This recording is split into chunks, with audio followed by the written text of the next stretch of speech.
And welcome to that shooting show. My name is Steve Anderson. I am your humble host. My humility may be up a notch or two. I thought I had the coolest room from which to podcast, but I see a room that my guest is in that is even cooler than this one. Dave, I've got a lot of hardware on the wall. You've also got a lot of hardware on the wall. How are you, my friend? I'm doing good, man. Thanks for having me on. Yeah, it's probably the only room without any Legos or toys to trip over. So I came So, downstairs where I have a little bit of serenity here. the first and most important question, how do we pronounce the last name? I mean, however, Dave S works, Yeah. but my home, my family, we say Sevigny. Okay. And yeah, over the years, it's been with the G as well. I've used to say it that way, but just once my kids came into the world and our household, we say 70, which is the correct pronunciation. Mhm. And what's interesting, Dave, is that anytime I pronounce your name in any way, somebody corrects me. So Oh, I'm you said, I love the way you said it. I forget, it was like a heart, Savigny or something. I thought it was pretty cool. I mean, well, it's been murdered a bunch over the years, but I know who they're talking to. It's oh, okay. all right. So of course, my guest and a man that I'm so pleased to call a friend is the mighty Dave 70. And I'm going to tell my story about you here shortly. But the first thing I want to do, Dave, there are a lot of shooters who don't know who I am. And if they don't know who I am, they may not know who you are because you've been off the radar for a little while, correct? hmm All right, so Yeah. Yeah. I've been on and off. Yeah. let's just tell people who may not know. Buddy, I printed the list out. I had to stop and breathe 3 times reading this list to my roommate. Okay, so let's just start at the top here. All right. Our guest is Dave Sevigny, who has won 13 USPSA national championships, 9 Steel Challenge National Iron Sight Championships, 9 IDPA national championships. I got to breathe. 7 IDPA Indoor National Winter Championships, 7 Steel Challenge World Iron Sight Championships, 5. They don't ask how many. They don't ask how, Dave. They ask how many. That's a hockey joke from Letterkenny. We'll talk about that shortly. Let's see. 5 Steel Challenge National Rimfire Championships. 5 Pro-Am National Shooting Championships. 3-time IPSC National Champion. 3-time Steel Challenge World Steel Master. 3 Steel Challenge National Steel Masters. 2 Steel Challenge World Rimfire Championships. 2-time Tactical Shooting National Championships. I'm guessing that one had more camouflage in it. 2-time Winchester World Challenge Championships, IPSC World Champion. Well, I only did that one once. If you can't do it twice, you can't do it.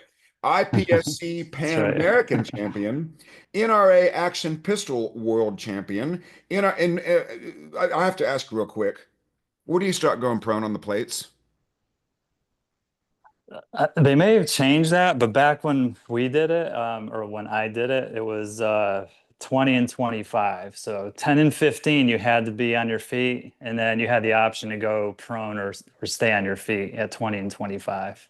Oh, so that I, was in the uh, rules. yeah, I always went prone, but I believe now they make the iron guys shoot flat-footed. Yeah, The whole time. that's what I think. Again, I haven't shot it for a while, but I heard something about that. Yeah. So I think it should be that way personally, but we'll Oh talk yeah, about that in a minute. yeah. And of course, NRA Bianchi Cup national champion, light and laser. Is that a thing you did with your kids? The light and laser invitational, That like one at Chuck E. that Cheese? was a very memorable match. That was an invitational. I believe Smith and Wesson, Surefire, and please don't let me forget everybody. Crimson Trace. They were the major sponsors. Shooting USA was there. Um, I don't want to forget anybody, but there was 9 or 10 of us, all the big names, as they called it. God, And that's awesome. I ended up winning that one. Yeah, that was a memorable one. It was the only match I ever had one of those gigantic checks to hold for the camera. It was one of those deals. Now, what happens if you take the big comedy check to the bank? Did you actually try that? Because I wanted. No. I don't know if I got it. I flew to that match, so I didn't get to take it home. Oh, that's so unfortunate. Yeah. Now, I have a picture though somewhere. so Which of these victories stands out as your favorite or maybe is the most memorable for Yeah, you? man, I get that question a lot, and they're all special in some way, shape, or form. There is one in particular just because of the timing of it, the path to get there, the times I came really close to winning it, and the year it happened, that was probably the 2011 single stack nationals. And at That- that time, my good friend Rob, I mean, he won all of them, and we were always, at least when I came into the 1911 ring, I was always in that top four, a handful of seconds and thirds, and but that year in particular, the 100-year anniversary of the 1911, I ended up winning it. So that was a memorable one. It's still, if I had to identify just one, but there again, they're all of them in some way have some significance or meaning, and some losses too. I mean, there was a while where I had I had a heartbreaking loss early in my career, and I used that as a motivator. I used to hang that everything behind me is probably a win of some kind, but I mean that particular trophy I kept on the wall. I looked at it before I left for every match and said, "Remember what happened there?" Really, again, not negative reinforcement, really, just a reminder to stay tight, stay focused, never give up. All the things that anybody who's been in shooting sports for a long time knows. I mean, you hear these cliches. We could all talk about it. To live it and actually do it when it matters most is the challenge, and I'm still working at that even today. So we could do six different sidebars on what you just said. Hmm. And I have time if you do, but Yeah, yeah. I mean, we're here to talk, man. it's very So, interesting to me. So number one, Lanny Basham's favorite medal is not his gold. It's hmm silver.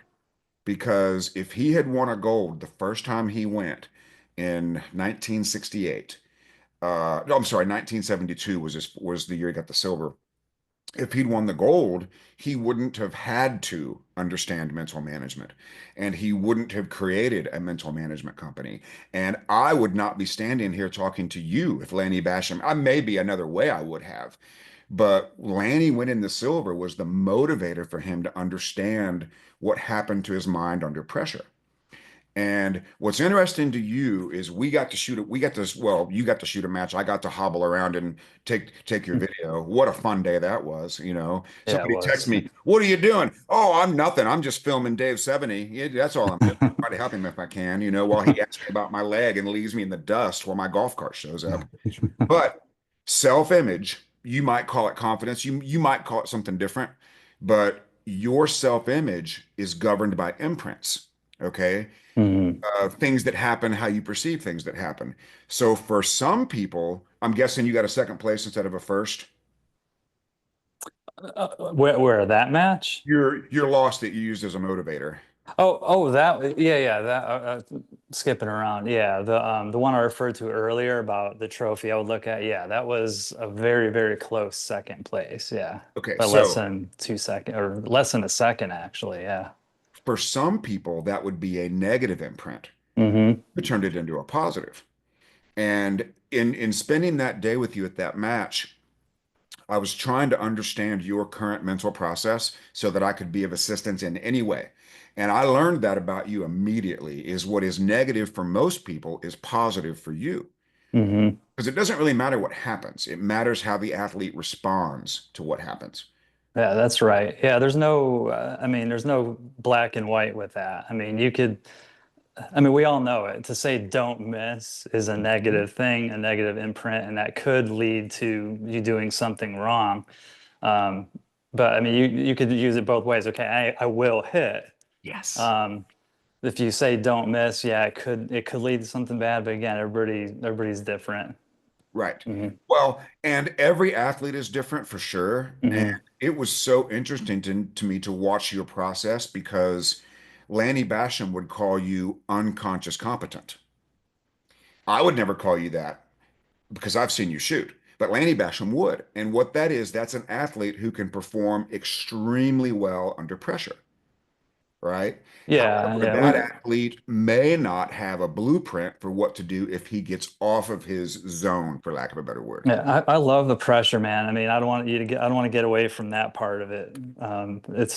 I always responded better when the pressure was on. I just love that feeling. I love knowing what I'm up against. And I may even share that with you. One of the more, again, memorable times in this case here, it worked in my favor. Because I mean, over the years, there's been a lot of heartbreaking losses, and there's been a lot of wins that I was a beneficiary of edging someone else out. And then they were on the wrong side of it. And again, just I remember that particular day. It was a 3-day event.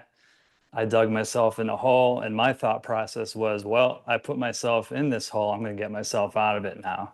And I came up with a plan, and fortunately, that plan worked out. But I just stayed focused on the mission, and again, it worked out. So.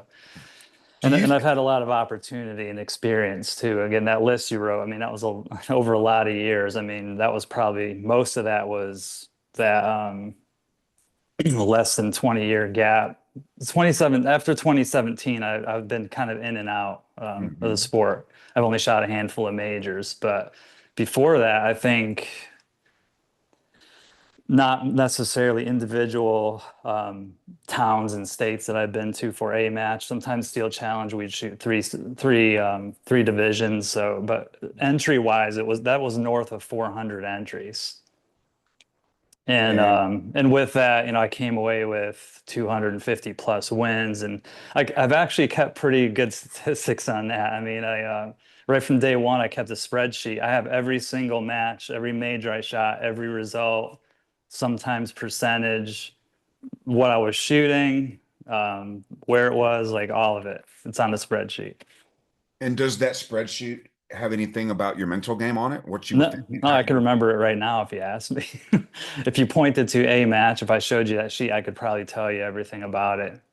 Yeah. Now, Most of them. Yeah. from a mental aspect, can you look at that spreadsheet and see identifiable trends? Yeah. Yeah. I mean, in a word, yeah. What are they? Do you have any idea? Uh, if something just in my personal life maybe, or Yeah. in my work life, and ability to get out and train where I want to be, maybe testing new equipment. I mean, those are like probably the top three, really: equipment, work, and then, what's going on personally. And what if we look at the winning streak mentally? How would you describe yourself opposite from those problems? Like, what's the opposite? I mean, it's always, I mean, if life were this easy and when you're unobstructed, I mean, when you just get to, aside from all the distractions, you just get to go and do what you need to do without anybody getting in your way. That's, Yeah. but that's not always possible, whether it's, again, your employer or family or whatever. And again, these things are important to me too. Hmm. I mean, my family's everything to me. I would throw everything else away and keep them over this or everything. And same thing with work, you need that to provide and that sort of thing. But when you could really make it your own and your all, and just wake up with a plan and just do it, yeah, those are always the best times. So that's what I'm going to call the podcast. I'm going to call it Dave Sevigny, unobstructed. That's so Yeah. amazing. I love that term. Well, and Yeah. so from my perspective, that means you are in control of everything you can control.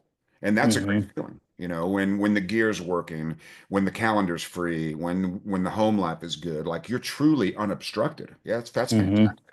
That's Really. right. All Yeah. right, so let's get into the formal questions. Sure. And I got to give a shout out to my buddy in Wisconsin, John Budnatis. He called me panicking about it. Oh, you can give him some advice. This is great.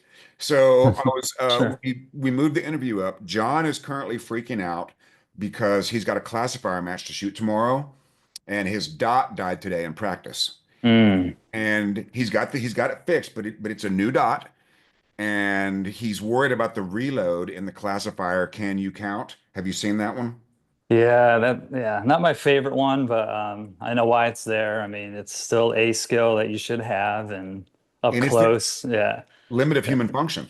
Yeah, So, and he could probably shoot it by just framing the gun in the target. I mean, you probably don't even, probably wouldn't even see a dot in that one. ooh, If that's I not if the, if I remember right, I thought you were right on top of them. Aren't they like 3 yards or something? there. Or Well, you can touch the close one. You can literally almost touch the close one. right. So we could both agree that that's where a true target focus, where you're not even in your sight plane. I mean, in a lot of on a lot of those shots, right? Well, you're an Yeah. iron sight shooter, so that's different. Okay. Mhm. For a dot Well, no, shoot, I'm talking about it doesn't matter what guy. I mean, when you're inside that close, to me, it doesn't matter. dude, I've seen people take Yeah. mics and deltas because they didn't see their dot. But Mm. those people aren't you, right? They're not Yeah. you. Well, I They mean, are again, it just less. goes back to a skill. I mean, there, and I've never been this guy, but I mean, you see guys like Taryn and even Vogel, and there's probably a lot of other guys out there with specialty. Um, I don't mean this in a negative way, but like trick shooting. I've Mhm. never been able to do that kind of stuff.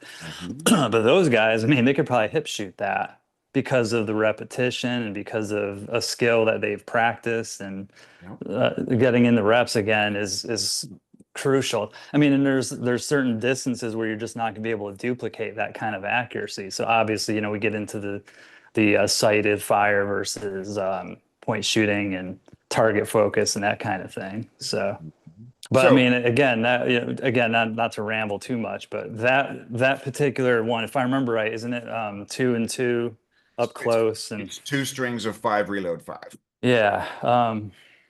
Yeah, for me, it's just, you want to hit your draw, make sure you connect everything, make sure you're smooth with it. And when I say smooth, just, you don't miss your draw, you don't have a hitch on your reload and that kind of thing. I hate that smooth is fast line. I don't live Well, by, that's a stupid line.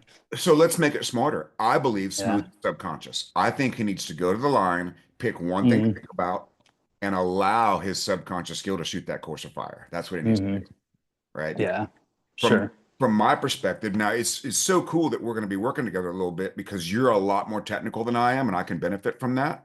Hmm. And I'm a lot simpler than that, only because I've studied performance for so long and so many different athletes, right? And he just needs to go to the line, pick one thing to think about. And this, I hate this one, but when you shoot subconsciously, you're letting it happen, which is a thing that people say that they don't understand what it means, you know? All right. Yeah.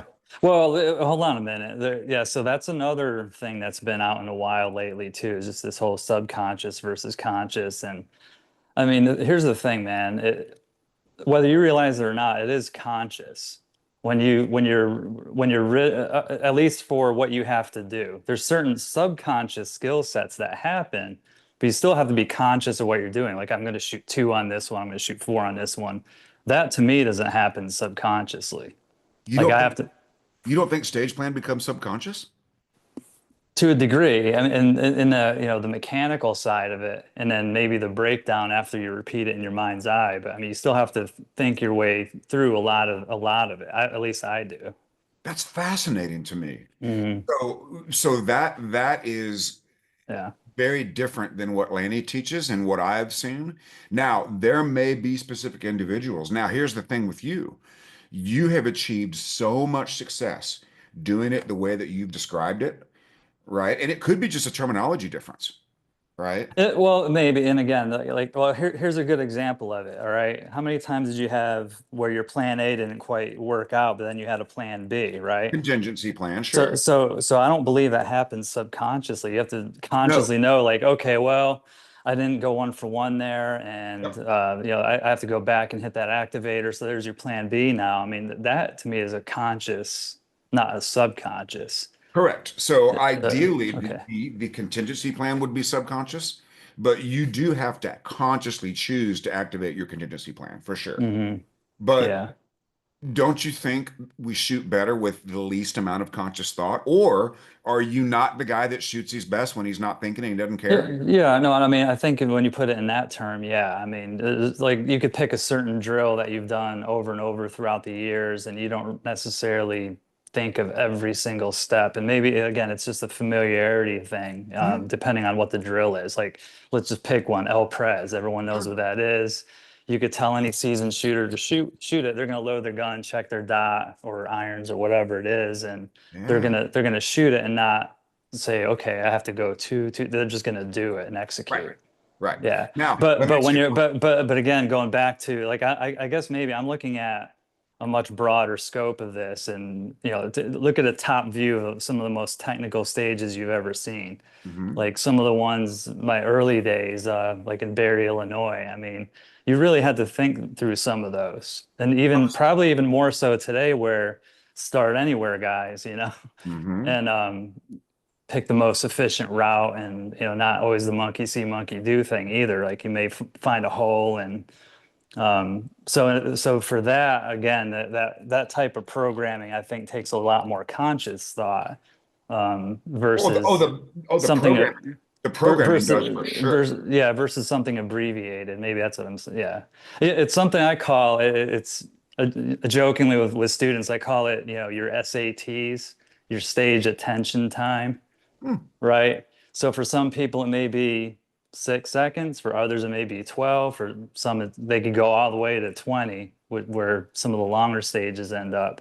Um, so it's as a teacher, like I'll try and determine, okay, how much is this guy thinking through it? How can we get him to where he can program it and then get into that automatic mode that you're talking about. And you do agree that's ideal, right? If we can get to that automatic mode. Yeah, yeah. It's just, again, I guess maybe I'm just a little shy about that term just because, it could wrap you around the axle if there is something so technical where you do have to have a backup plan. So if we're talking about stage planning, Yeah. for Yeah. sure, there's going to be That's it. confusion. Maybe that's what it is. I'm kind of one tracking here onto USPSA state courses of fire that we see. Well, so your viewpoint is extremely common, and I'm willing to admit there's for sure things you know about the mental game that I don't know. But don't you think people shoot their best when they're not thinking much? If they Yeah, don't have to? yeah. Again, and then maybe that's my perfectionism. It's a curse and a blessing at times. Just I'm thinking too much of it. Like every type of shooting, Yeah. all right, like steel challenge for example, right? Even though I've been shooting this discipline for 20 years, I'm still going to step to the line and consciously go through it in my mind's eye. So there is I guess leading up to that, there is Yes. still like conscious thought. Dude, the leading up to it is 100% conscious. Okay. It's the performance part. So when you're shooting Smoke and Hope for, I would imagine out of the holster, you're between 2 and 3 seconds, right? Yeah. There's not a lot of Yeah. thought going on for those 2 to 3 seconds, correct? I paused only because of the rare like sub twos, but yeah. Yeah. Yeah. See what I mean? But Anyway, yeah. okay, If I'm for really those on, yeah, 1.9 seconds, I would walk away with a 2.1 with just about any division for me anyway. I mean, there's some I'm guys that could with pull you. 1.6s and sevens. That's not me. But for those 2 seconds, you're not thinking very much, correct? No. Mm-mm. Exactly. You're Yeah. talking about the before. The before is full of conscious thought. Yeah, really the thinking part is just the shot calling. At that Ooh, point, once the gun's up, what did I see? I mean, you have to because it differs every time. I mean, if you can guarantee your dot or your irons are going to be sucked to the middle of the target and perfect, no wobble, sure, right? But you have to watch it lift and come back down and or at least see it lift. It's really the return that's the most important thing to me. I mean, it happens so quick, but in that sense, yeah, the shot calling part, I think, is somewhat conscious, or maybe somewhere in between, right? so I think of it as observing instead of thinking. For example, Hmm. when I see a beautiful sunset, for a short period of time, I'm not thinking. I'm just observing. Hmm. That's what I think of shot calling is. I'm just observing a beautiful sunset. Now, Yeah. if I see something go wrong, that could be a little bit of conscious thought. It'd be like, oops, let's go ahead and correct that. Right. Hmm. So, man, I wish we could do this every day. You're gonna have to clear your calendar and have coffee with Steve Well, Anderson every evening. yeah. We'll do So, more of these. I mean, it's fun getting back, and again, it's just trying to get back into a routine, and yeah. you know how it is. You learn some of the same lessons, and even after all these years, you pick up certain things that maybe, or maybe things that you didn't consciously file, put in that memory bank. Those are Yeah. literally two of my questions for you. Okay. Hmm. But first, I need to tell people my favorite Dave Sevigny story. So Okay. I don't remember what year it was. It was the year I won First Master in production. And the only reason I shot that match was because it was held at the same time in the same range as the Open Nationals. And we were on the same squad. We must have been on the same squad. Yeah, we were. We were on the super squad. Hmm. And I was already freaking out because I don't belong in the production super squad. Somebody thinks I Do you do. remember what year was that one? 2004. Oh, okay, yeah, and see that one was combined that year because that was a Hmm. world.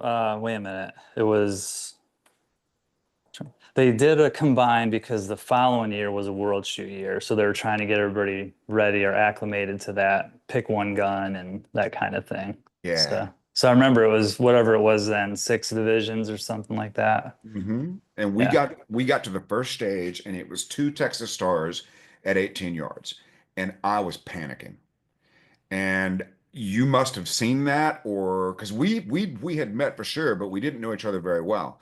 And I don't remember the exact words, but you saw me visibly distressed about shooting iron sights. I hadn't trained iron sights at all. And in my mind, they were super different. And now I know that they're not that different. But in my mind, they were really different. And you said to me, Steve, do you have sights on your gun? And I was like, of course, Dave, I have sights on my gun. What a stupid question. Do you remember what you said to me? You use them. Use them. And a friend of mine, local friend, Charles Keel, he shared I that know him. video, and it was really cool to see that because he reminded me of that story, and I remember I don't have that great of a memory for that part of it, but I do remember the video. You said, yeah, do you have sights on your gun? Use them. So Yeah, uh, and stage three was kind of a hoser stage, and I shot it really well. And you said to me when I was done, you said, that's the Steve Anderson I've been waiting to see. Show me more of that. And the difference was mhm, I wasn't scared anymore. So right, you helped me become unobstructed by fear. And that's right. I tell that story so many times because I was scared. And you helped me understand if I see my sights, I don't need to be scared, right? Yeah, and sometimes it's just that one component of just all the basics that sometimes you need to think about. For other people, it might be grip, grip the gun harder. If you're Hmm. seeing if there's too much recoil or you're not, if it's unpredictable and erratic, well, they're probably not gripping the gun right. Or, Ooh, we need to have a sidebar. Okay. Mhm. So are you Sure. familiar with the Jerry Michalak video where he pushes the target stick into the ground and it activates your lats? No, sounds interesting though. It's extremely interesting. So do you know if you activate your lats when you grip the gun? I think I do, yeah. So Because I that's always hug the gun. There's a lot more, and years ago I did a grip article, but over the years, you mature and you learn different things, or maybe how to explain it. But so I yeah, yeah. have a Kunin 357 Magnum, Hmm. which most people will never see. Okay. Tell me how to grip this thing. The 357 mag. That's a 357 mag. I Huh. know. Most people have never seen one. Pretty interesting. Uh-huh. It's worth so much. And my roommate right now is cringing because I'm handling it and I got to put it right back where I got it. But yeah, this is a Kunin 357 Magnum 1911. Okay. So you want me to talk to you like you're a newbie? Yeah, tell me how to grip the gun. Oh, okay, yeah, all right. So strong hand, which is Okay. for most people, it's the right. Web your hand up high into the beaver tail. Yep. Make sure there's no gap. Make No sure gap. your middle finger, yeah, you're doing it right. You're too natural. Okay. Yeah, make sure you got good front to back pressure there. Okay. So I Yeah. want to be squeezing front to back. Okay. Got it. Yeah. How And much? then what I tell people, how much? Just enough to hold the gun for now. Okay. Because for me, like off the draw, like my grip hasn't fully come into 100% until I get to the presentation, Yep. like till it's up here. Because what if you're going for full strength right off the bat and you miss, that's a death sentence for your presentation. So, Yep. but yeah, I just tell people with your support hand, just cup it like this. Do I want to angle down or have it be Yeah, yeah. I tell people keep your thumb in line with your forehand. Oh, I'm sorry, forearm, like okay? this. Cup it Okay. like this, and just bring it in and make sure you're filling in with the meat of your Yep. heel of your support hand underneath that thumb. And then Okay. the wrist lock part is just it's an individual thing, but how you're doing it is about how I'm doing it. And see how your index finger support hand's kicked out a little bit? That Yep. looks a lot like mine as well. Because Okay. like because I have just enough rotation where here I could do that too. See, I was ready. I brought some props. Nice. Um, yeah, this is actually a cert pistol that I threw a red dot on, which we could talk about later because this one had a dovetail rear. Okay. And so it's like an old school way of mounting it. But anyway, it's on there and it's helpful. But yeah, by rotating here, I actually think like this finger creates a nest for the trigger guard and also helps with the walk, especially, prevent walk in recoil through Okay. sustained fire. Okay. And then this is the part right here that, when you want to talk about lats. So right here, what you see is the upper part of my grip, my index finger here, and then the heel of my support hand's kind of driving up on the gun. Okay. So I feel like there's more pressure on the upper part of my grip than the bottom. Okay. But it is, front to back here, side to side here. But the more you raise your elbows like Hmm. this, because I've Yeah. never shot like this. I'm Right. exaggerating a little bit, but most of the videos and pictures you'll see of me, it kind of looks like I'm hugging the gun. Okay. And because I'm cross dominant, my right arm's going to be a little bit further, just a little bit. It's not much, and it's a very uninteresting subject to me because I mean, I mean, people used to go wild about, oh, you're cross dominant, and it really it's a non-issue. You're only talking about the difference between here would be my right. If I was right eye dominant, this is where I, oh, you can't see it. Mhm. Um, right here's where my right eye dominance is, and then here's my left. It barely even left the screen. I mean, it's just so minuscule. Wow. And Now, your elbows do seem up, I would say, higher than average based on shooters that I see. yeah, I mean, it's just the way, when I was learning how to manage recoil, I used to shoot a compact 40 major for everything, Same as Vogel. everything. So Yeah. like in my developmental stages, I had one gun, I had one type of ammo and one holster and one mission, but just shot different shooting sports, just trying to learn what to see, what to feel, and in time then got a little more gamey. But at that time, I just learned to control recoil better. Just think about if you were on the other side of a door and someone was trying to crash in through the other side. I mean, how are you going to put your arms? Are you gonna Oh, you're gonna yeah. be like this or you're gonna be like this? So I just felt like I could steer the gun better, and it worked really good around because I shot a lot of back then defensive pistols, so there was a lot of cutting and walls and pieing and that kind of thing. It just felt more natural, especially on a barricade. In a Hmm. lean, the symmetry was there because I was symmetrical too. Do you have Um, a favorite sport of all these different sports? I mean, USPSA hands down. Your favorite? Okay. I still and I like them all for what they are. I'm still active in well, now getting back into USPSA. Steel Challenge is still very interesting to me, and I would shoot it if I had the time and all that business. And I think one of the most I think fun and exciting sports is the Pro-Am Championship. So I don't know, were you familiar with those? Yeah. Falling steel with a part-time, right? So Phil Strader brought that back, and but it's a very, very complex in the form of setup and tear down Right. and administration and that kind of thing. But I think that knockdown steel format, I mean, that'll get your heart going for sure.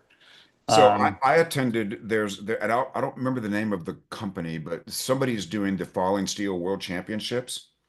This one's different because it isn't part-time, it's raw time, and every stage has 30 steel. It's a lot of fun. And I was there with some of the guys from Masterpiece Arms, and this one guy, he was going up and he was going bang, bang, bang, bang, bang, bang, bang. He was hitting a plate with every three shots. It was three shots for one plate. It was so exciting to watch. mm, And everybody gets their cameras out and oh, look at this guy go. And then my buddy from Masterpiece Arms, his name's Dave Lyle or Dave Lyle. He gets up and he goes, shoot, shoot, shoot. So boring. It's like watching paint dry. Shoot. mm. He beat the other guy by 4 seconds. Oh And yeah, nobody even took his video, right? it's a different game. I mean, you have to, and see, I'm not a big fan of par in general. Okay. In training it, yes, because it teaches, where you're 100% and, where you're behind and everyone's different.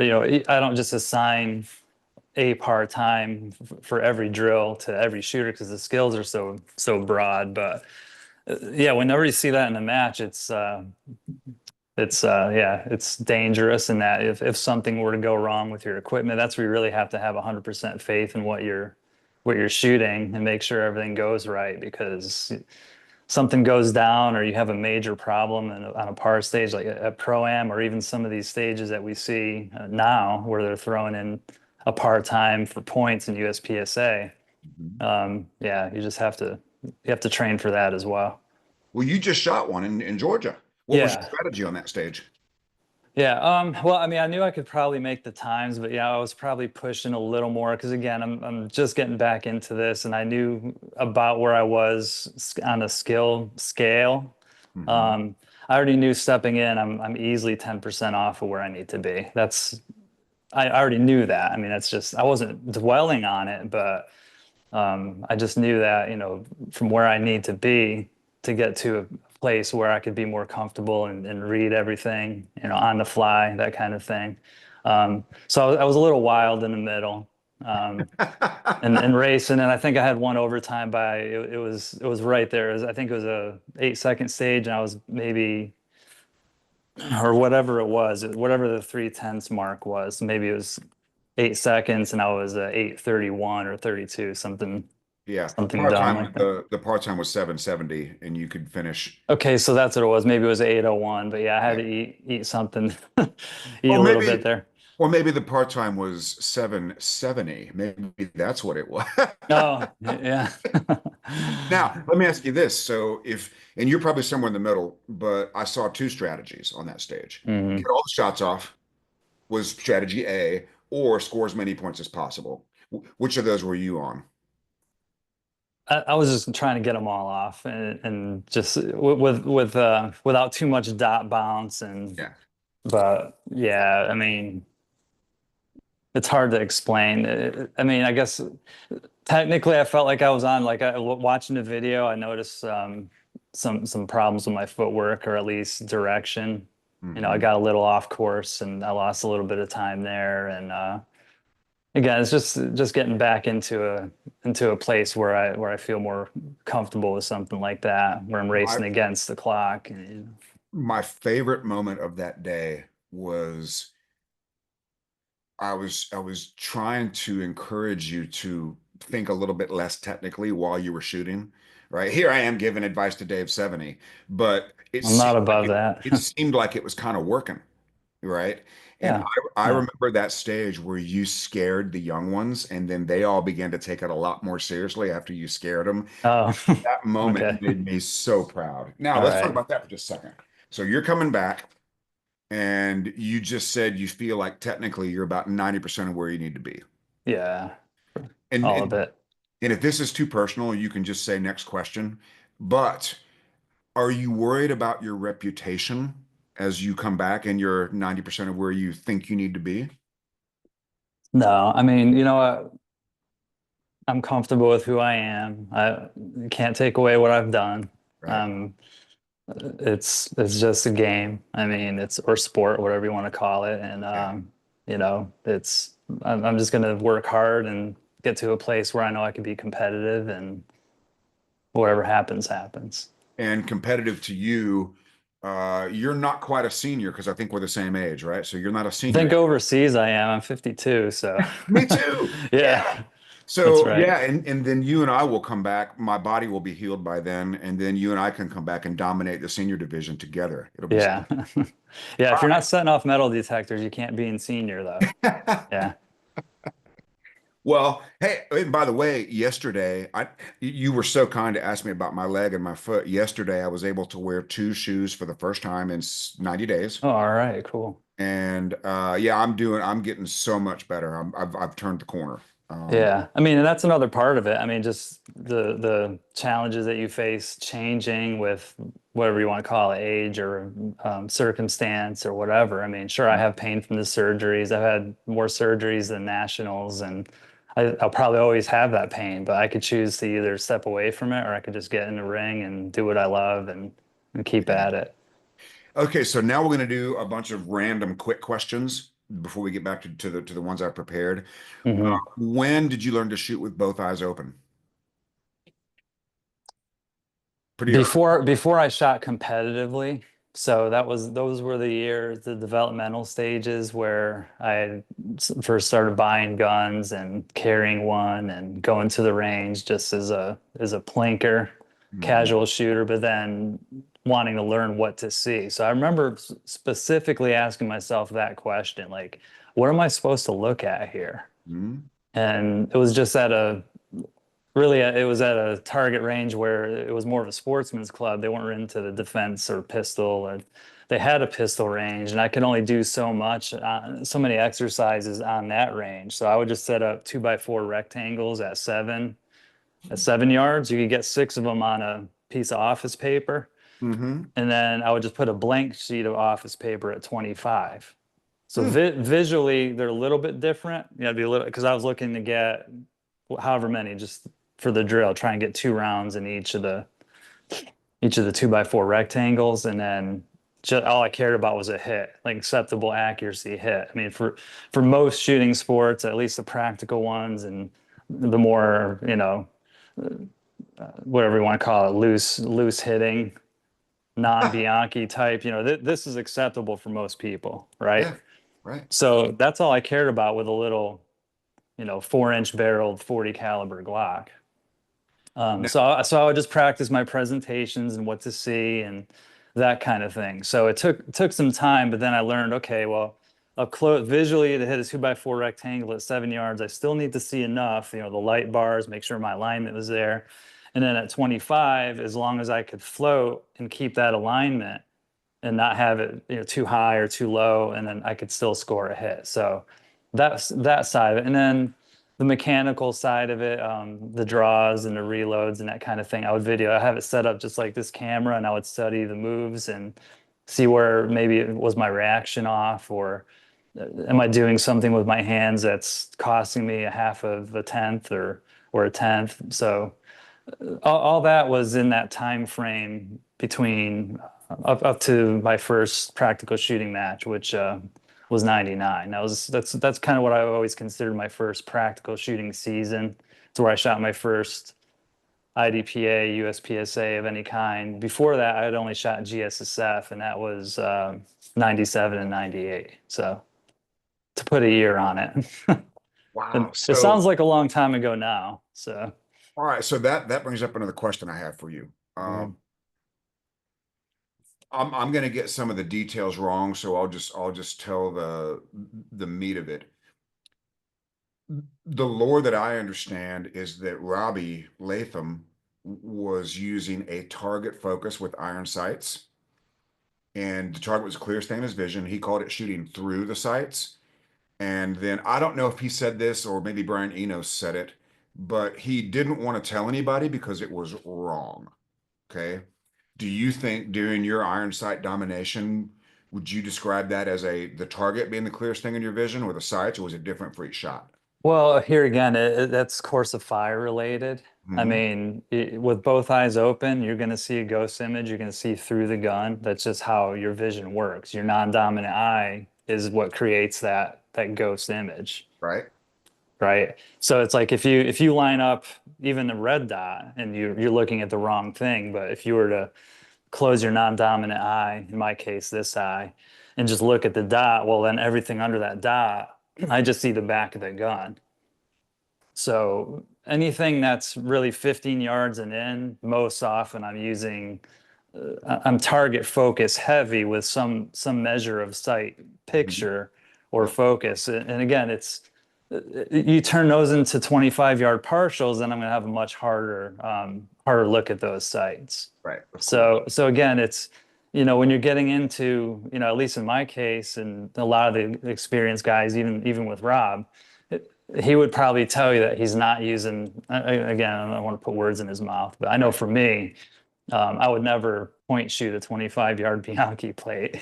No, no, no, no, no, Yeah, no. And see yeah, that's the yeah. misconception, right? Well, There's a well, so here again, it's like I guess here that you'll like this. What's one of the number one things that new shooters like to ask other people? What do you think it is? What gun should I get and how do I grip it? All right, but when it comes to the shooting part, like when the gun's up, like I know you're gonna get the answer.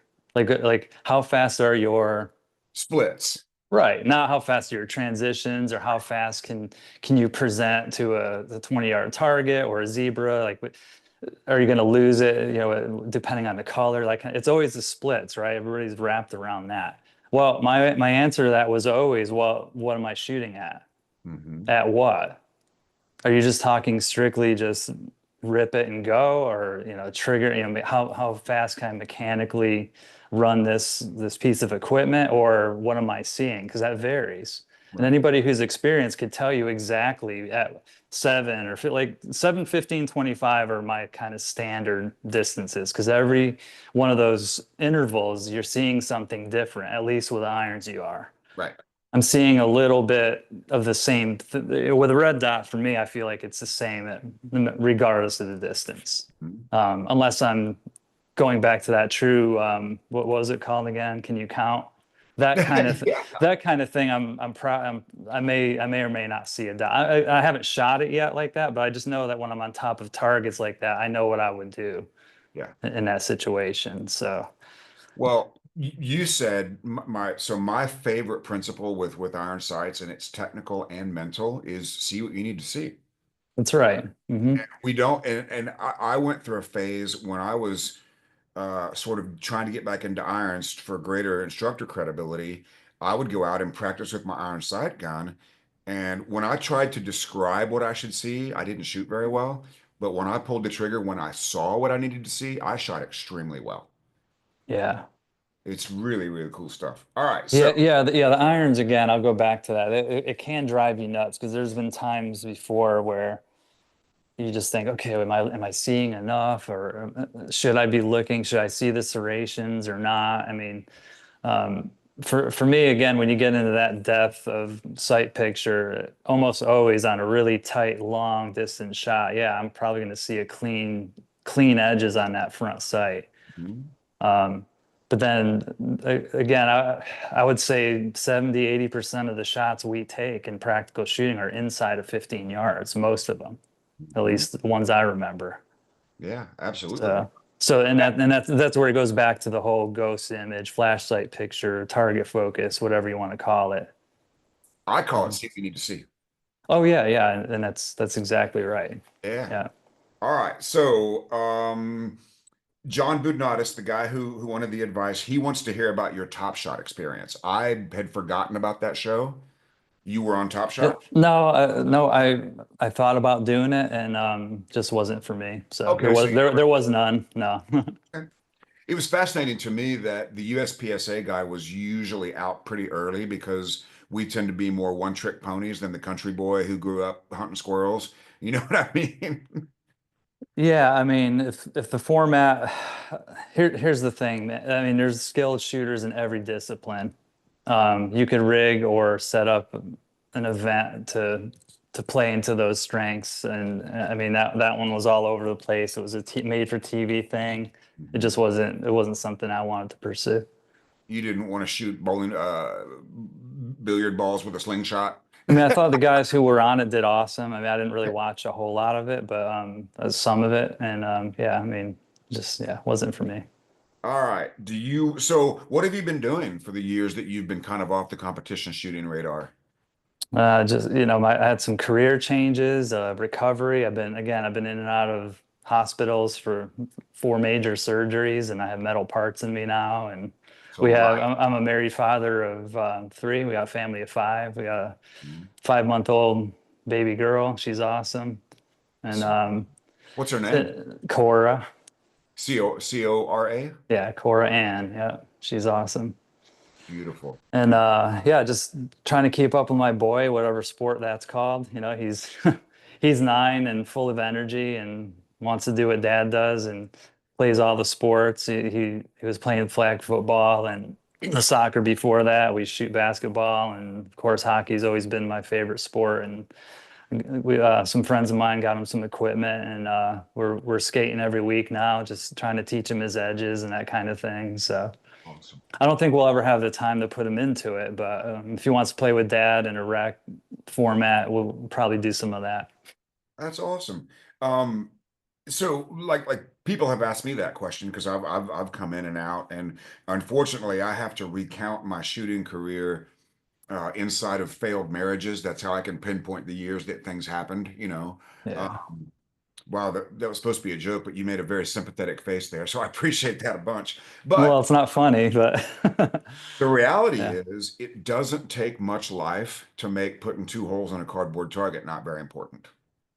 Yeah. I mean, it's for me, I mean, I was really blessed, I feel, to end up in a place where what was a hobby became a profession and then a successful shooting career. So I never took it for granted. Even during recovery, I never had it in my mind I was just going to disappear. But yeah, I mean, it's been hard to get back to that place. But I've been blessed in a lot of other ways, and you know, I could still do this, and I could still train, and then I'll compete whenever I can. Yeah, we saw your backyard. Good grief. Yeah, yeah. I figure you need to see a current picture of that. Well, so I don't know if you told me or somebody else did. Is it true that you have every steel challenge stage set up in your backyard and you can just go stand in a box and shoot every stage? Yeah, when you know we built the house, we bought some property, and that was my main focus. Brooke took care of the house stuff. All I cared about was a World Shoot year when all this was going on, and Oh, okay. yeah, back 2014. But yeah, it was a dig out range, and I knew the dimensions I needed to squeeze most of the stages. I wanted to get them all up top, but the way it ended up working is the area you saw, I have 7 stages there, and then there's a smaller pit below it with another stage. So yeah, all 8 stages are there. And then That's I just work in other different shooting tests, and I could put walls and barricades and do practical exercises as well among all that steel. hmm, Hmm. it's remarkable. Let's talk about training to the extent that you want to. Um, Yeah, and I want to first start with your formative years, and then your domination years, and then what's different now and sort of a comeback phase, if you're okay calling it that. sure. Okay. Yeah. So formative years, how important was dry fire to you?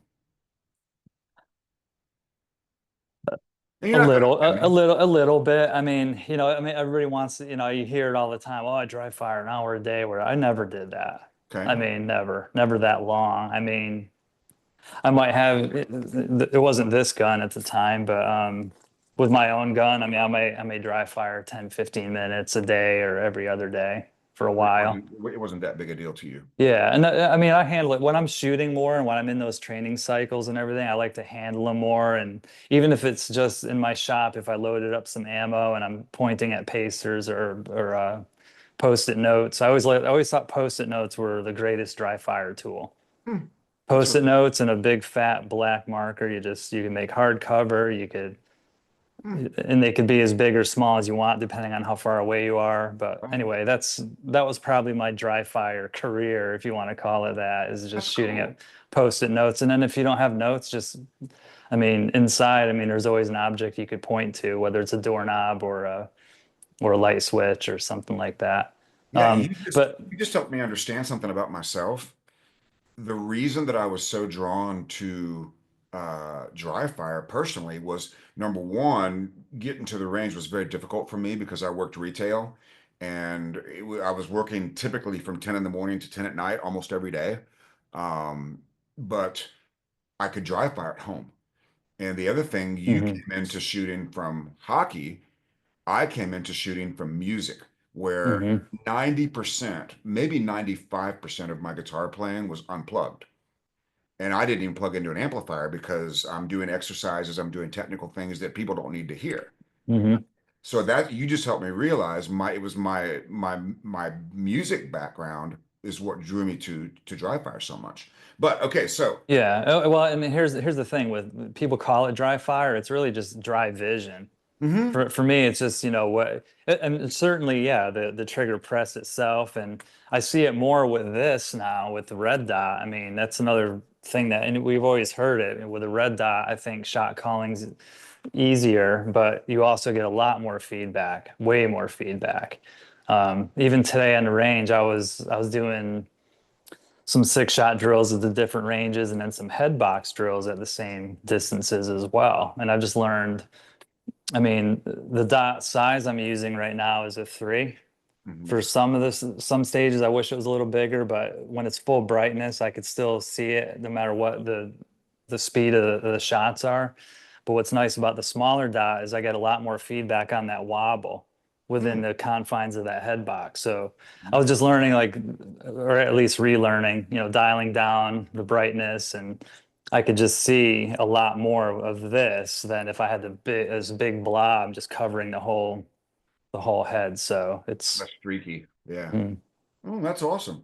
And when you were when you were at the absolute top of the sport, and everybody who showed up knew they were going to be in second place or worse, how much live fire practice, like how much ammo were you burning in training? I mean, I could go by season, really. I mean, my strongest seasons where I was most active, and obviously by default, I'm gonna have more wins because of the activity and everything. But I think there was only one year. We'll just pick the top year. In 2010, I may have shot north of 55, 60,000 rounds in that ballpark, and that was everything. That was rimfire, open rimfire. I always shot open rimfire. A little bit of open, but then heavy on the irons with limited and production and that kind of thing.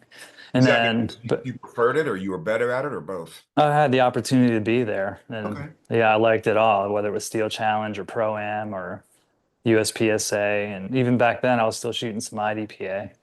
Hmm. So just pretty active among the different shooting sports, and again had the opportunity to do that. But most years, I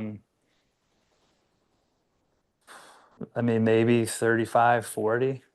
Okay. 1,000 total. 50-ish. I never kept good track of that. I'm just going off of, because I mean there would come a time where after the season, if you want to call it that, would end for me, which typically was early November. I would shoot area 2 and then I would hang it up and just focus on being in the woods and just taking a breather. I may not even touch a gun for 3 weeks. Yeah. So average wise, again, I know this is a long-winded answer, but let's just, I tell you what, we'll just do it this way. If I think a better way for me to answer this is if I'm preparing and I'm trying to peak and I know I have a big championship coming, how long is that cycle and what is my routine at that point? Okay. So at that point, I'm looking for at least maybe 3, 4 sessions a week, anywhere from 3 to 500 rounds. And that could be an hour and a half up to a 3-hour session. That's Interesting. that's my typical, that would be my typical preparation. Have you And heard then about Raffel's live fire schedule? Graffel's, no. I mean, we talk once in a while. It's been a while, but I don't know about his routine there. He talks about shooting 3,000 rounds in like 2 hours. I mean, Steel Challenge, I don't know if I ever did that much even for Steel Challenge. I mean, again, I'm talking about USPSA prep cycle. Mhm. Steel Challenge would be different, and so would Pro Am, and so would Bianchi. And again, I got my USPSA blinders on right Okay. now. All right. So my highest volume of round count would certainly be Steel Challenge. Because in just if I were to shoot an as prescribed Steel Challenge course of fire with no makeup shots, I think it's 195 rounds, and that's 1 hour flat.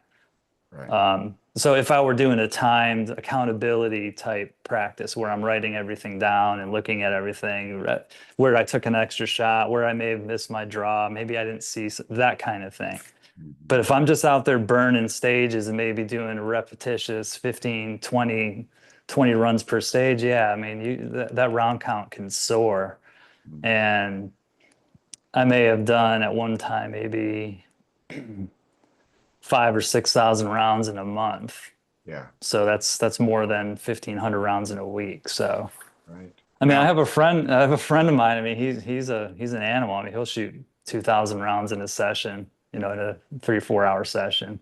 So I mean, everyone's different. How you want to use those rounds, as long as you're getting the feedback from that round. I mean, it is possible to at least I think it is, to get a lot more out of it if you're more studious with each shot, like versus just, okay, I'm going to shoot and then, what did I do? And just like truly understand, the technical side of it, with a lot less rounds. I mean, it's still good to shoot, getting that feedback and the recoil, that because that's the one thing you can't get with dry fire or Right. dry training.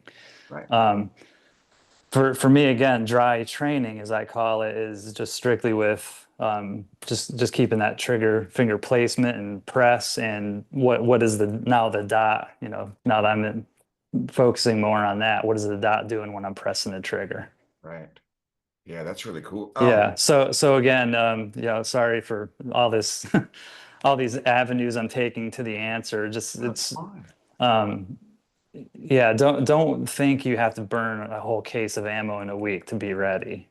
Yeah. Just as long as you're purposing those rounds and you're gaining some kind of feedback, and there is some accountability with those shots.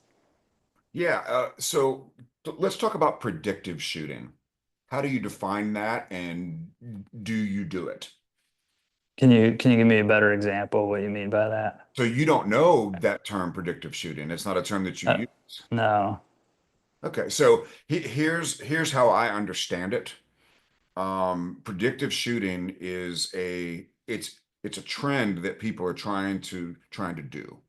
And the way I understand it is if I'm shooting the same gun, the same platform for an extended period of time, Hmm. I'm gonna know what the sights or dot are going to do at every distance, and I'm not gonna have to wait to confirm it. Yeah, okay. I'm Yeah, still and I gonna got see that it. question recently. Okay, yeah. I don't mean to talk over you. So I understand what you're asking me. That was asked to me in another recent podcast because I just don't do that. Unless I'm point shooting and I'm right on top of a target and I know I can land these shots, by framing the gun. Um, it, I'm gonna see something when the dot comes back before I No, commit to the shot. but that's the misconception. See, Hmm. you know what you it isn't that you're not seeing it. It's that you're not waiting to confirm it because you know what Yeah. it's going to do. Well, maybe it's a hole in my game I need to figure out because I think you're I've doing never, it. I yeah. think you're doing it. Meaning, Yeah, maybe. I mean, there's a certain window of distance that, and you'll know when you see it. Again, a lot like yourself, I've always told myself that too, see what you need to see. And if I don't see it, I shouldn't be shooting. When I do, that just means I got nervous somehow about being behind. I say nervous in the sense of, okay, I have to make it up now and hurry up, that kind of thing, which almost never works. I mean, it's good, it's great for side matches where you have unlimited entries, but when you got to keep it, I mean, it's never a good strategy. oh, that brings up another one. Steel challenge. You've got four good ones. Okay. On the Yeah. fifth one, are you going to put the hammer down, or are you? Always, always. That's the only way Oh, to gain. I mean, yeah, and that, it's you beat me to it. I was going to bring up that very example because it's such a rare thing to be sitting on four keepers that were absolute burners that you're happy with. oh, I It- see. Typically coming out of the holster on the first string, you're just looking to land and just get something on the board without a disaster. Mhm. So for that reason, most guys aren't going to have their hot run or know that, okay, there's no way I'm going to improve on this. So again, it's all conditional too. A lot of times we know where we're at in the standings and what you can get away with. But if I'm sitting on four heaters, I'm absolutely going to shoot like outside of what I'm seeing just to try and connect. And if it's a throwaway, it's a throwaway. But I mean, you could pick up 3/10 to a half a second shooting that way. But And it's yeah, but if you had to keep them all, again, like kind of like Bianchi, where you got to go one for one and you own everything you shoot, well, then there's no way you would ever want to shoot it that way. that's fascinating to me Yeah. because when I when I work with, call it, C class shooters, these are the guys that are and B class, I suppose, because they're trying to get to A. But this new thing that I ask them is like, okay, if you think you have a strategy that is so brilliant for getting a 78% or whatever you need to get your bump to A class, if you have a strategy that you think is so amazing, why are you not using it on every stage? Hmm. And they're not using it on every stage because they know it's likely to not work, right? Yeah. But they think maybe they'll connect on the classifier and get that coveted bump to A+. Yeah. Yeah. It's called the hope to rise to the occasion. Uh-huh. And it's again, it's just not gonna work if you have to keep it. Right. What are the similarities between hockey and shooting?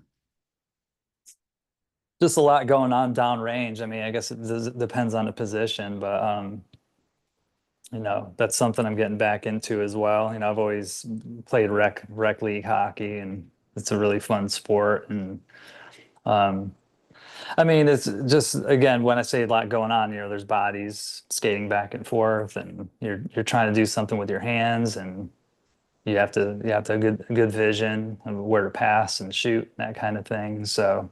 How But much but do you more think of when importantly, you're I mean, more importantly than anything, at least in a practical shooting sense, is just the explosiveness of it. Because there's a lot of stop and go, and um, in our sport too. I mean, having fast feet and proper technique with your movement and footwork is huge. I mean, there's a lot of good shooters out there. I mean, most of them figure it out in due time, but the footwork side of it is something that a lot of guys need to spend a lot of time on, I think, that was to me. get to a place where they could really shine, or at least be a more complete competitor. Yep, that was me because literally, and I don't mind saying this out loud, literally all I cared about was making Grandmaster because I didn't get my record deal. And so for me, the GM was the record deal. And Yeah. somebody might say, well, he was a stand and shoot. Sure, that's fine. I didn't care about anything else. Hmm. But that was the one era. Our mutual friend Keita Bussey always says, Steve, your understanding of movement is in the Stone Age. I'm like, I know. Why don't you help me out over here? As soon as I can walk, I'll be all I'll be all about it. Uh, Yeah, I mean, it's just for me again, just and I'm not a professional skater, but I've been doing it long enough to know what I'm doing. But a lot of the movements, just driving off the inside edges and pointing your toes in the direction you're going, and how to decelerate and all that, it just feels very similar to me when I'm on the ground with cleats. So it's just balance and those types of exercises are I think important for everybody to practice. hmm. Yeah, when I saw you in Georgia, it was the first time I've seen cleats on the range since I wore cleats on the range. But you know that range very well. You know it's not gravel. It's that Yeah, I mean, weird there's grassy. certain places where I think it just grabs better. Has a lot more open dig and everything, and they're maybe not the most comfortable than some of the other types of turf and whatnot. But yeah, I like wearing cleats most of the time. How'd they do on that wooden balancing beam? Yeah, that's the one spot that yeah, it's not not ideal. It's like standing on marbles. So. Yeah. I have one more question, but let's keep going. We'll come back to it. Let's talk about guns, gear, and modifications because that's what Mhm. everybody wants to know about. What are you shooting? All right, so the here and now, like what I'm practicing with and everything. Yeah, Yeah. All right, and so I figured you might ask that, so I brought it out and I'll show you. So this cool. this is so I shot a 34 because I had one when you saw me in Georgia, Yeah. Glock 34 with an O sight. The optic is called the O sight X. Okay. So very interesting, and they're great people and they're supporting. They're a big part of why I'm able to do this. But so let me show you this. All right, so it doesn't have a battery. It has a charge cover. So if you see this, it's kind of neat. So it's a magnetic Oh, charge cover. You see that? yeah. Like a It's kind phone, of it's sure. kind of neat. Yeah. So you just plug it in. It's USB-C, holds a charge and 3 MOA dot, and it does have the multi reticle. I could change, but I just stick with the dot. There is automatic and manual mode, but I just keep it on manual so I can change it where I can. But yeah, nice big window. All right. Yeah. But this one's a 47. So I've been wanting to shoot something with a shorter slide. So I picked up a 47 since I saw you. Resprung it with a 15-pound ISMI with a Jaeger rod. It's got a Trigger Tech trigger. It's called an Ace trigger, and it's adjustable. It's modular. It's just a drop-in unit. So you can see the trigger shoe there. Oh yeah, cool. They have different trigger shoes and different springs for the take up. And then inside, it's really neat. I could show you. So inside this, to take it off, it's the same process, but you got to just press the trigger and then pull the slide off. And then there's a set screw right here for adjustment, plus or minus on your trigger pull. That's awesome. Yeah, so all the safeties are there, and it's been good. So, and I do have a C&H brass plug in there. Call it a speed feed. And I didn't bring my magazine, but they're old school. They're Arredondo plus fives with a MBX Okay. follower, and they hold 24 rounds, and they've been 100%. So I like the full grip. I mean, I like the flare on this, and so far I'm liking it. I mean, there's not a huge difference between a 34 and a 47 for me, but I think subconsciously, having less mass and you don't need the sight radius with a red dot as much, and it doesn't do much in a way of speed for. I haven't tested this yet, but I imagine the chronograph results are very similar as well. Yeah. So, so again, shooting a Glock 47 with a O-Sight X as the main components, and then everything else I described to you. That's so cool. Thank you so much. Yeah, it's so Mhm. the Glock 34 with a 147 grain bullet and a red dot is probably the easiest environment in the world to learn to call your shots because the slide velocity on those things is so slow. You might have wanted a little snappier return out of a shorter slide. Is that correct? You know what? I can't outrun. I can't outrun it. I mean, it's yeah. The 147s are soft. And I know what you're saying versus shooting a howitzer, 124. Yeah. Um, but it's just so much better. And even for Steel Challenge, I think with the shot calling, because you have the visual side of it and then you have the audio part of it. I Hmm. mean, so a lot of times, I mean, you may call a good shot, but if you don't hear a ring, you're gonna make it up. And Oh, yeah, because and, you and got that. because of the delay, like on most of the shots, there's the report and then the strike, and then you'll be able to pick that up. And pro years, I've been using them for a long time. And Steel Challenge, sometimes I'll just leave one side open. I feel like it might help with my reaction, but also with the audio, like what I call your secondary shot calling. Yes. Well, Your or it is. your life preserver, whatever you want to call it, that Yeah. can bail you out of a miss if, well, Hmm. hey, I saw everything I needed to see and felt everything I needed to felt, but maybe you pull off early and just didn't quite call it. So It's um, very reassuring when you hear that bong. Yes, you did call your shot and you did leave it, but boy, hearing that bong is very satisfying. yeah, and I've gone full circle with the ammo weights, thinking, okay, maybe I'll shoot 115 and maybe I'll try 124. And sometime like with the 1911s, when I was shooting 1911 9mm, that one in particular likes 124, 125. Okay. And so there I'll shoot a higher speed, lightweight bullet. But yeah, with the striker guns, whether I was shooting when I was shooting the FNs, the FNS 9L, and even I never like with the 40s, I always stuck with the 180. There was always a heavier version. I just never went that way. And I mean, I think Vogel shot a 200 and liked it, and it's because it was a practical thing. I had the 180s. That's what I've always shot.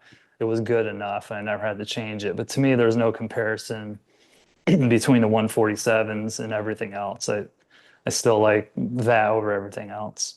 Oh, so 147 is where you at for USPSA. Yeah, Nice. and Steel Challenge. Oh, still okay. Perfect. Yeah, Mhm.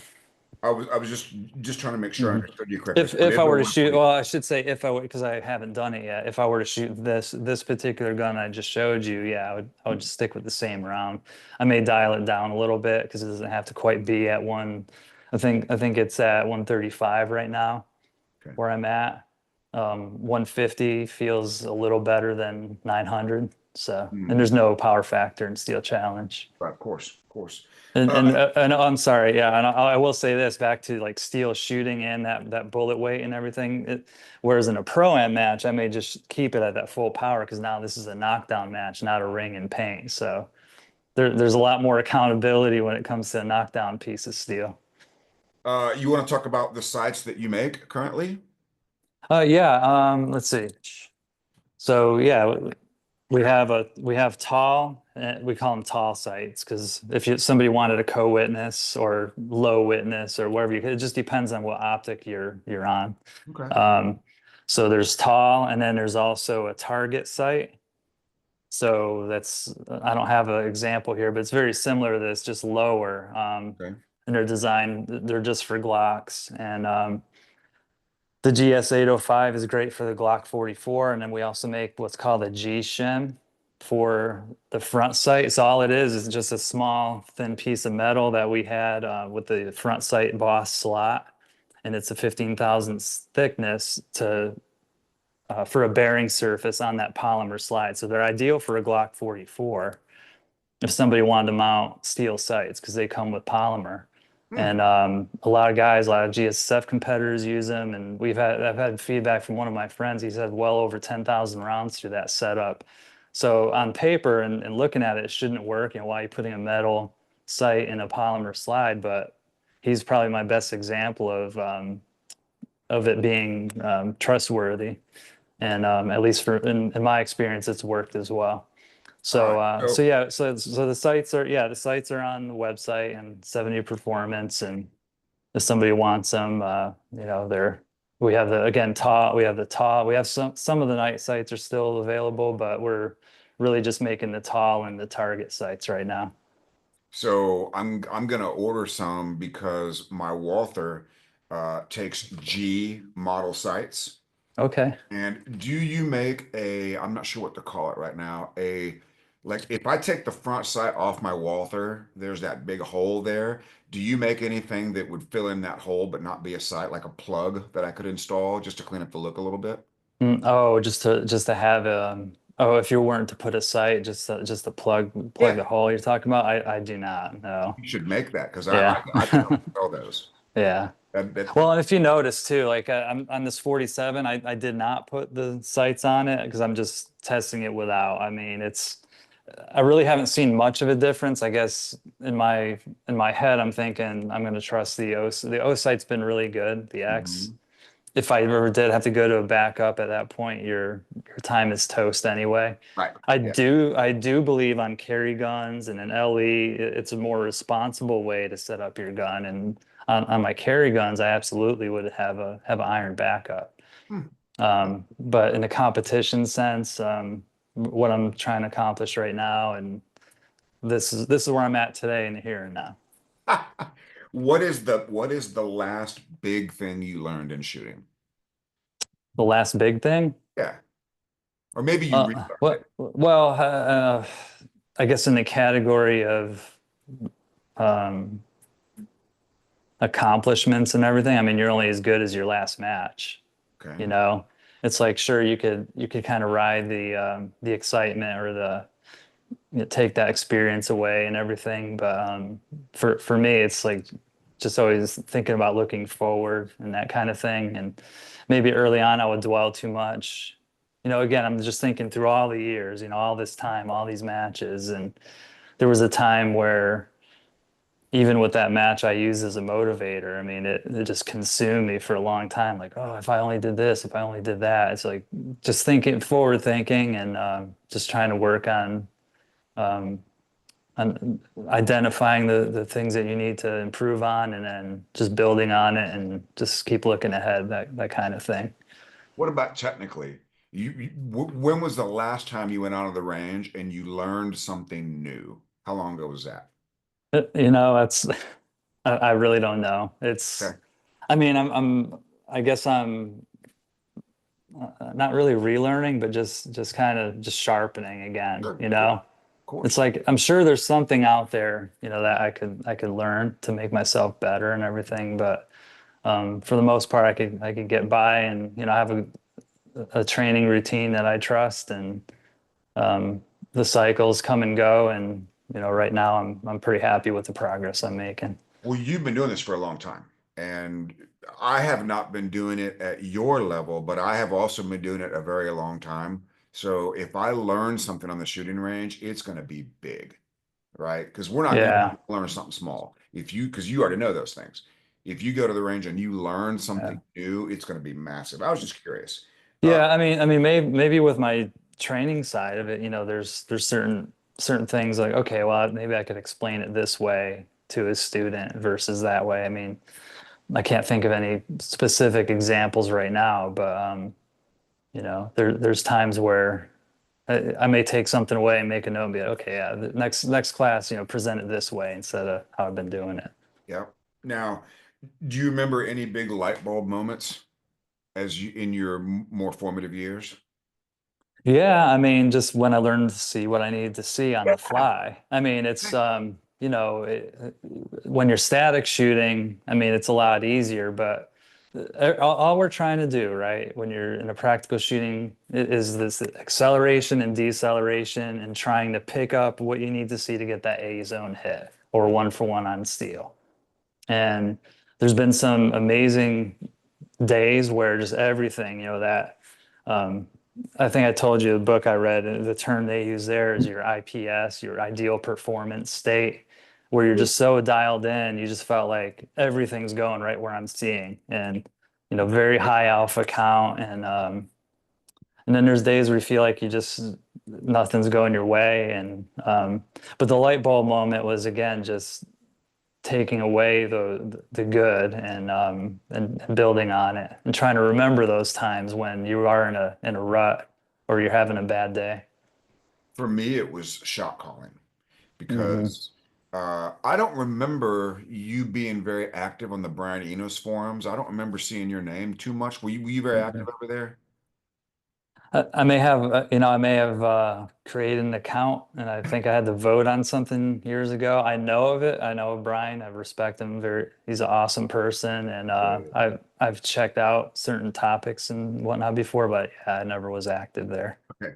Because there was a bunch of us that we were trying to understand shot calling, and I spent 5 years thinking, not five, 2 years for sure, thinking that shot calling was not missing because Brian Mm. never talked about seeing the sight lift. Hmm. And to me, or if he did, it was so zen I couldn't figure it out. But seeing the sight lift to know where the bullet went, that was my biggest moment. And when I give classes, that's the moment that I want them to see. Mm. That was my biggest aha Yeah, moment. you're right. You're absolutely right about that. I mean, that's a topic because you hear like we're talking someone super green, grip, stance, sight alignment, the whole thing, trigger control, follow through. That's really that follow through and shot calling are I think two of the same things.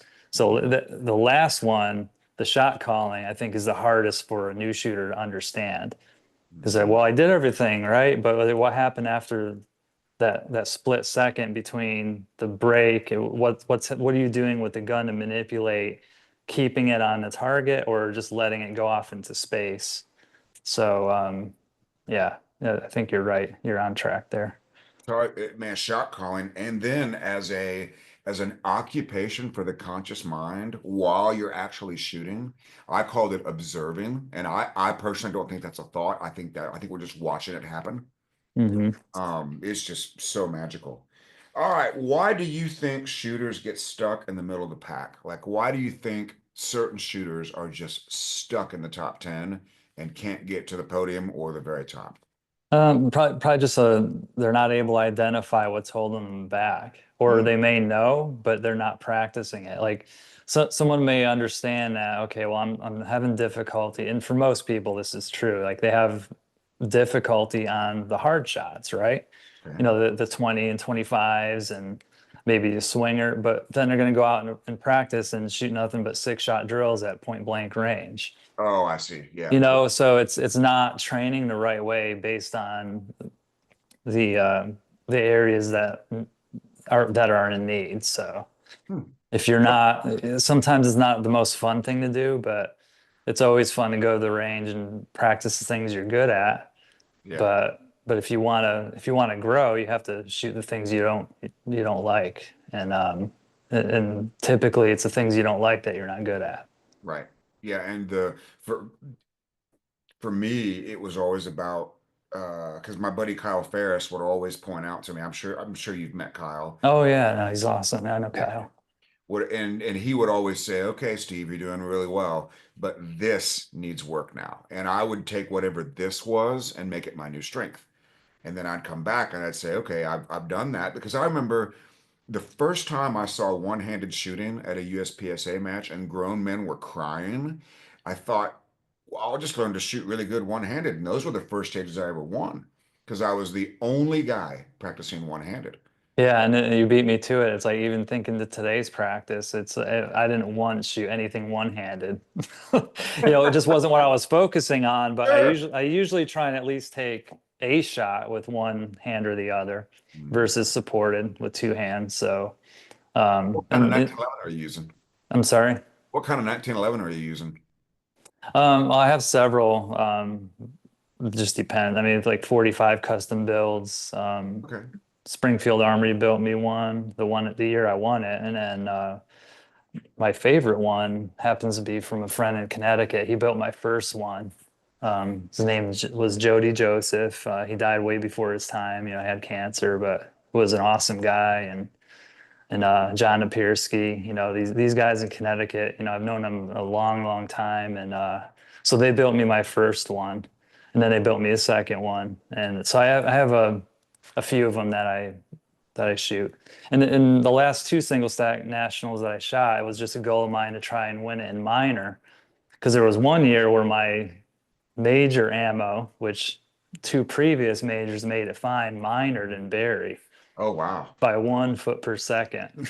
And that was like being on death row, really. It's like that particular match was one of those, well, you should have a major with all the partials and distance, and that's why I always did shoot major. But ever since being edged due to my points deficiency by when they switched me from major to minor, Ah, I just told myself, one day I'm going to come back and win this thing in minor. And so I tried it in 22 and was second to Nils, and I tried it in 24 and was second to John V. And they both shot better, and I just couldn't quite get it done with a 9 millimeter. I see. So your preference in single stacks is always going to be major. I mean, again, I still think it's conditional. I Yeah. still think it's you can and should be able to win with both. I can't really, I still, even the last one, it wasn't really because of the minor scoring. It was a mental thing for me, Mm, the preparation thing, and you know, um, you know. We could dissect that any which way, but yeah, I mean, it's most matches, majors probably better, but again, I had the ammo, I was confident with what I could do with that gun, and that's why, it was just a goal of mine to try and win it with a minor. gotcha. All right. So that is the end of my scripted questions, but I do have a few more. Sure. What advice would you give, not a brand new shooter, but what advice would you give a guy who's been at this a year or two and he's stuck? He's not getting any better. Obviously, Th- you need Does to he, know does behind the he, situation. yeah, but does he know why he's stuck though? I mean, because He does that could, not. yeah, all right, well, so that would just point directly to a training problem. I mean, if you're not going there with a timer and a clipboard and you can't tell me how long it takes you to move from point A to point B, how long it takes you to see what you need to see at 7, 15, 25, those core distances that you're going to see, that would be a starting point because that, and again, shot calling, um, knowing what to see at each distance, and then knowing what your foot speed is on a specific target. All those things I think are musts if you're going to be a world champion level. Okay. Yeah. And what advice would you give somebody who shoots better in training than they do in competition? They mean that in training they're shooting great, but at the Yeah. matches it's not happening. I give them 3 words and just say, hey, you against you, Hmm, right? Don't think about anybody else. Why you get nervous when it's just you, right? You, interesting. yeah, it's you and the stage. Don't think about it because most people get nervous. Why? Because of their opponent. I mean, we all care about the results. Most people don't shoot this just to have fun or, I mean, let me take that back. But everyone who shoots this, very few are just going to come out and not care about the results. Not possible. So if you care about the results and you care about where you finish and you care about growing, well then there should always be a clipboard, pen, and timer in your practice bag. And I mean, I still have notes from probably the first, if I look hard enough, I probably have notes from way back in the first season.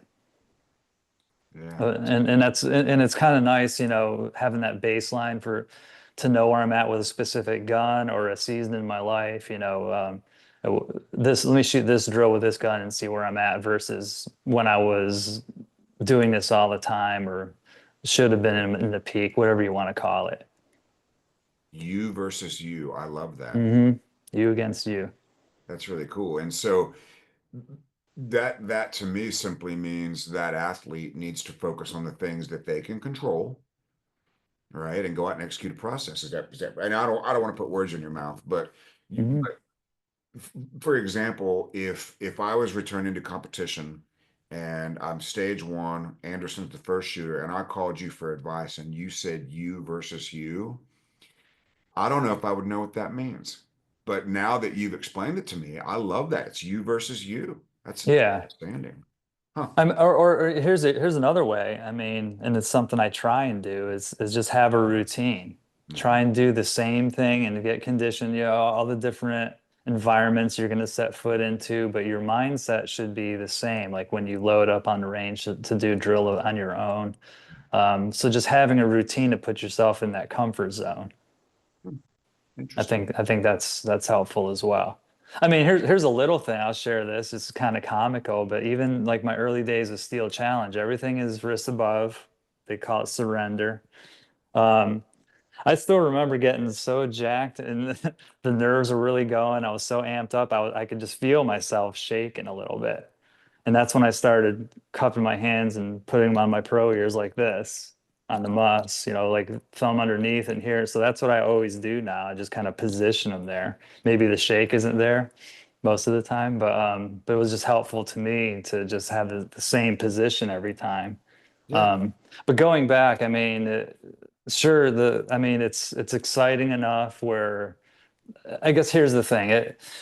It's being able to operate at that level while the adrenaline is still there. You're still going to get a shot of it now and again, but being able to turn it into something good versus eroding away at all your skills is where I think a lot of guys have to meet that challenge. Right.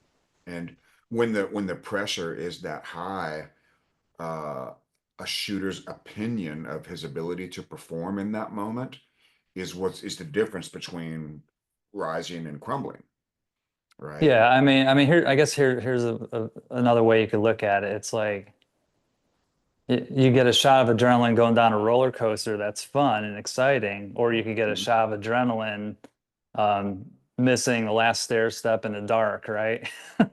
I mean, they're both adrenaline, but how you respond to that, Right. with a gun in your hand is what's very important. Sure. Now, what would you like my audience to know about Dave Sevigny?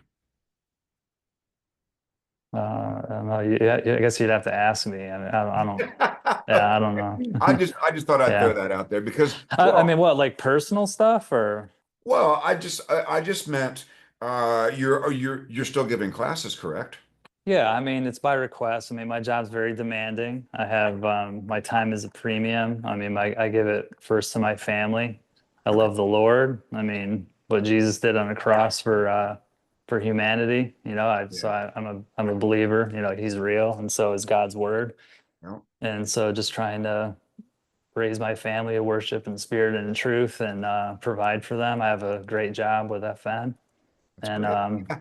I don't and know if I told you this during our day yeah. together, but I'm coming out of my third divorce, unfortunately, and prior to this, I did not live a godly life when I was single. And when I was growing up, my dad was the minister of music, and I was always in big churches, and it was always poor people telling me to live a godly life, and I didn't want to be poor. But what I'm experiencing now, as my life has become more godly, because I'm a believer too, We're not going to turn this Yeah. into the Steve and Dave preaching hour, but what I'm learning is that you can get worldly blessings by living a godly life. I didn't know. I had to be 50 years old to learn that. My mother cried when I told her that. She was so happy. So it's Yeah. really been interesting. Yeah, I mean, there's only two, people may say, oh, there's thousands of religions or whatever. There's really only two. There's true religion and false religion. Hmm. I base mine on knowing that the word of God is true and believing what's in it. And that's really all there is to it. And, Jesus said he's the only way, truth, and life. And he's either God in the flesh, God's son, or he's a liar. And, and I know he's not a liar. So, I can't even listen to you say that, Dave Sevigny. That's scary. You can't even say well, that. I'm just saying, like, that's what I mean. It's like we know he is true, but it's like, which is it? Which way? He declared himself, the Oh, I way, the see what truth, and he declared himself as the way, the truth, and life. right. No man comes to the Father but by him. So, yeah. So, I mean, you asked, so I'm telling, that's a big part of my life, and um, Awesome. it took a while, longer than it should have, but finally came to saving faith and knowledge, and that's where I'm at right now. And you know what? You know what that means? You are unobstructed. What a great way to end this thing. All right. So, Dave 70, once again, I will spread the new pronunciation. I will endure the corrections. And I It's really okay. I mean, there's been there was a guy I worked with. It was funny because he had a tough name, like myself, and he used to, back when we would get mail and letters at the business that we worked, and he used to cut out every mangling of his last name, and he had, I think, probably 30 different little pieces of mail clipped out, pinned to a board. So it's okay. Just say Dave S if you're not sure.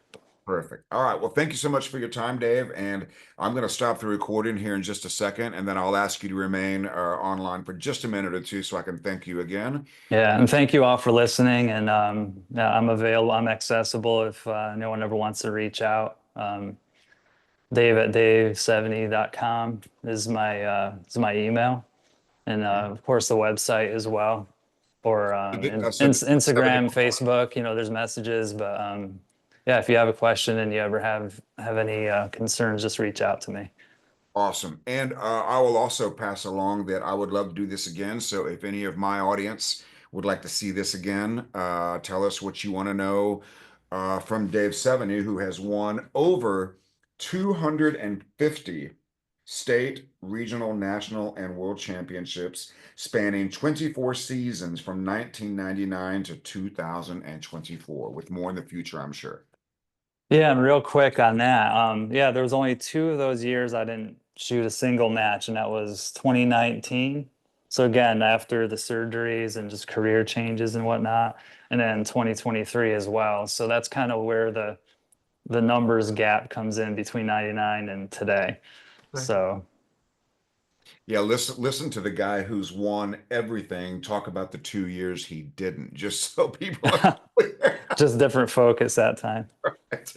All right, so I have to do my catchy catchphrase, and it's kind of dramatic.